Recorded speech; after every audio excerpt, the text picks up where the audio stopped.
ఆఫ్ఘనిస్తాన్తో జరగబోయే 3 టీ20లో సిరీస్లో భాగంగా మొదటి మ్యాచ్ మొహాలి వేదికగా జరగనుంది. జనవరి 11న మొదలయ్యే ఈ మ్యాచ్లోనే గెలిచి సిరీస్లో ఆధిపత్యం సాధించాలన్న ప్రయత్నాల్లో ఉన్నాయి రెండు జట్లు. ప్రస్తుతానికైతే రెండు జట్లు మొహాలీలో ప్రాక్టీస్ చేస్తూ గెలుపు కోసం వ్యూహరచనలు చేస్తున్నాయి. ఇదిలా ఉండగా భారత్ జట్టు ఎంపిక విషయంలో సెలెక్టర్లు అనుసరించిన వైఖరిని పలువురు ప్రముఖులు తప్పుబడుతుంటే మరికొంతమంది అభినందిస్తున్నారు.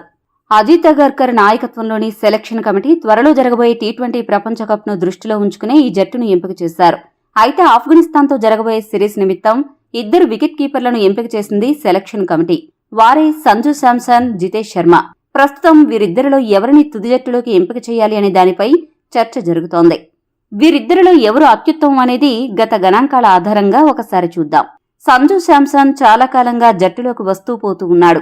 కానీ ఎన్నడూ జట్టులో స్థానాన్ని అయితే నిలబెట్టుకోలేకపోయాడు. ఇప్పటికే అతడి పరిస్థితి అలానే ఉంది. ఇటువంటి పరిస్థితుల్లో ప్రపంచ కప్ ముందు చివరిసారిగా అతడికి అవకాశం ఇచ్చి చూద్దామని సెలక్షన్ కమిటీ అతనికి అవకాశం ఇచ్చినట్లు కనిపిస్తోంది.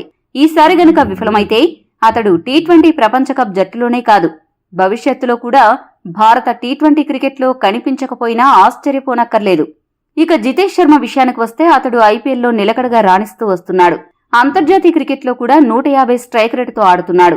అలాగే వీరిద్దరిలో మిడిల్ ఆర్డర్లో ఎక్కువగా ఫినిషర్ పాత్ర పోషించిన అనుభవం కూడా జితేష్ శర్మకే ఎక్కువ. ఐపీఎల్లో సంజు టాప్ 4లో బ్యాటింగ్ చేస్తుండగా జితేష్ మాత్రం 5 లేదా 6వ స్థానంలో అద్భుతంగా ఆడుతున్నాడు.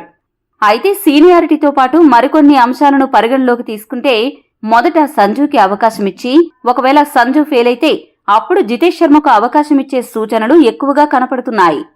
ఈ వీడియో మీకు నచ్చితే లైక్, షేర్, కామెంట్ చేయండి. మరిన్ని స్పోర్ట్స్